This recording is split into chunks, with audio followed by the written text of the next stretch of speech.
对呀，就相当于你结婚之前，你明天就要结婚了，然后你的闺蜜告诉你，你未来的老公有多么不堪，做了什么对不起你的事儿，你这样的人，你别让他当闺蜜了，他早怎么不说啊？他都认识你30年了，认识你老公也3-5年了，他为什么不早告诉你啊？这种人怎么能当你闺蜜？结婚之前1天才跟你说，明白吧？所以这个小姑娘，你那个小妈啊，不一定告诉你实话啊，你不一定信她还信你爹，你知道吧？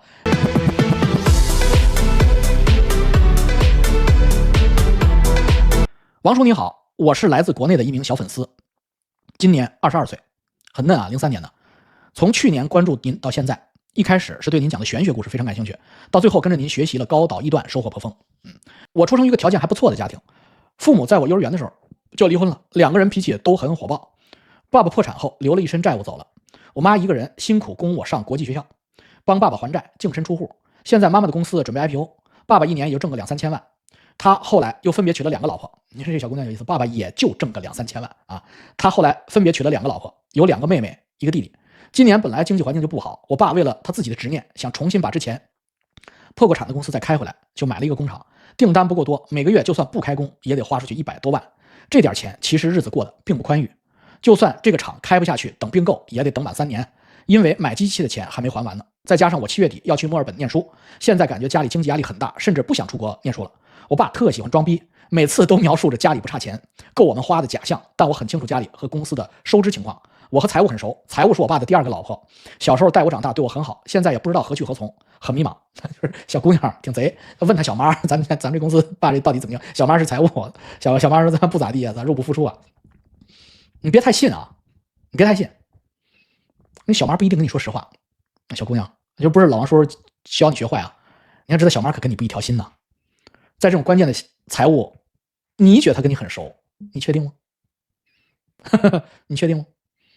就像我今天安慰小王一样，我说小王，你这个专业不是特别难进吗？是那种本硕连读的专业，好不容易进去你哭什么呀？他说我的朋友告诉我那个专业不好，这个专业不好，进去之后找不着男朋友，然后各种不好。我说这朋友知道你报这个专业啊？他说知道，之前知道吗？知道。他说你今天录取了之后，他跟你说的对，他之前跟你说过吗？没有。我说很简单，你以后别再跟他做朋友了。我不管他是谁，不管他是哪国人，这个女孩不是你的朋友。然后张教授在那儿吃饭，对呀，就相当于你结婚之前，你明天就要结婚了，然后你的闺蜜告诉你，你未来的老公有多么不堪，做了什么对不起你的事儿，你这样的人，你别让他当闺蜜了，他早怎么不说啊？他都认识你30年了，认识你老公也3-5年了，他为什么不早告诉你啊？这种人怎么能当你闺蜜？结婚之前1天才跟你说。这是张教授给棺材上钉了个钉，明白吧？所以这个小姑娘，你那个小妈啊，不一定告诉你实话啊，你不一定信她还信你爹，你知道吧？所以该去墨尔本必须去墨尔本，别想那么多。去墨尔本花的是你爹的钱，学的是你自己的文化，长的是你自己的见识。不去墨尔本省的钱，那不一定省到你身上。你他妈还有小妈，还有3妈的，还有弟弟，还有妹妹的，听明白了吗？该花你就得花啊！会当凌绝顶，一览众山小，咱们先出去再说，明白吧？吃到你嘴里的才是你自己的，别的不要plan那么多啊。关于玄学方面，在我很小的时候，半夜睡醒，经常见过鬼影，我当时并没有当一回事儿。到长大之后，我总是对玄学和心理学很感兴趣，我就试着都学了点儿。小时候过得苦不堪言，家里没那么富裕嘛，因为他爸爸破产了嘛，妈妈就经常打我，我觉得我人生每一天都是灰色的。那个时候我听别人说，把自己的愿望写在小纸船上，晚上放在月亮下，梦想就会成真。我折了很多小纸船，当时我不会写字儿，写的都是汉语拼音。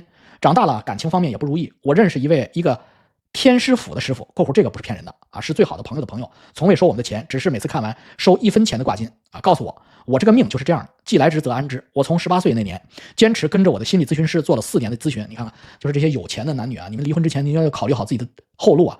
就是爸爸妈妈离婚对于子女的心理影响太大了。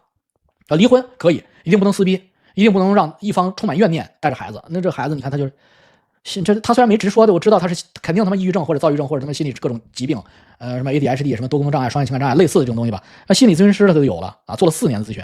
然后我觉得关于我的人格独立这一块，我有了很大的进步，努力在学着不着相，不要被投射，如何处理自己的情绪，觉察自己的变化。我的老师说我是少有的这个年纪坚持做了那么久的小孩，我想可能我就在自我成长的方面比同龄人快很多。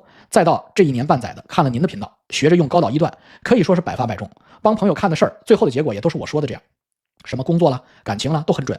再到后来我遇到一个男生，我当时很喜欢，我顺手用高导一段来了一卦，卦的意思是这个人不太真诚啊，我没太放在心上，我就睡觉去了。结果晚上做梦，梦到几个数字，我觉得特好玩，就跟那个天师府的朋友提了一嘴，他立马打了个电话给我啊，问我是不是遇到了一个男生，让我离他远点。他对我谈恋爱这种事很敏感，因为我每次找他都是因为感情方面的问题。这个我第一次如此真切地感受到玄学的力量。感谢王叔带给我的这方面的知识，让我有机会接触到更高维度的东西。我自己也是从小就相信人就是一串代码，我们的生活或许就是一个楚门的世界。给您来信，一方面是想分享我的小小经历，一方面是想您能指点一下关于上学的问题。我的生日是某年某月某日上午10点，出生于广东惠州，附我的照片。小姑娘，一脸的福相啊，挺好的，就是思虑过重。哎，指点像你们这样的人，指点最难，就是像我指点我们家小王女生一样啊，太难了，无从指起。就是他妈的浑身都是漏洞，你没法补，就是那只能怎么着？只能是走一步看一步啊。作为你来说，你就先去墨尔本吧，这就是最简单的指点。别信你那个二妈的啊，你们家破产了，跟你去墨尔本没关系。思虑不要太重，去墨尔本念书是你爹出钱，你妈出钱，不是你的事儿啊。你先去墨尔本啊，把学业弄好。另外，像你这种家庭背景出来的人，我不用想，我就知道你吃不得苦啊。我看我们家孩子就知道了，吃不得苦啊。你们去墨尔本练练去，那是一种吃苦。看着我的眼睛会做饭吗？看着我的眼睛会做饭吗？会洗碗吗？能多长时间做好饭？多长时间洗完碗？自己起床之后叠被子吗？看着我的眼睛叠被子吗？自己扔在闺房里边的衣服会及时收进脏衣筐吗？自己的房间里边是不是乱扔东西啊？自己的浴室那个洗手台上是不是布满了化妆品？看着我的眼睛。如果我问的又是5个灵魂拷问，4个都是是，你去墨尔本好好的改。